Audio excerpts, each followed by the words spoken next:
আমার আব্বুরে সকালবেলা ভাতটা নিয়ে এলি আব্বু, গরম ভাত। আব্বু গরম ভাত টিফিন খামো। আব্বু তুমি বাইরের জিনিস খাইও না, তুমি টিফিন খাইবা।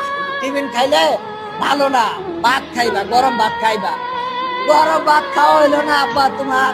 আব্বারে সকালে নামাই দিছি দুইটা ছেলে আমার, একটারে নামাই দিছি বড়টারের সামনে, ছোটটাই ওই আব্বু আমার কাছে ব্যাগ দাও, আরেক হাতে বাড়িটা নিছে। আরে আব্বুরে তোর একটা সুমা দিতে লাগলাম। আমার বাবারা একা একা কান্নাকাটি করতো, কেউ কোনো অভিযোগ নাই। এ, আহ আব্বু, আব্বু মনে হয় তুমি দুষ্টামি করে আনো গেলা, আনো তুমি। আব্বু কইলা আরে বাবা তোমার তো পাইলাম না, আমি তো অনেক খুঁজলাম না আব্বু, তোমার অনেক খুঁজি। আমি ওই সাইডে গেছি,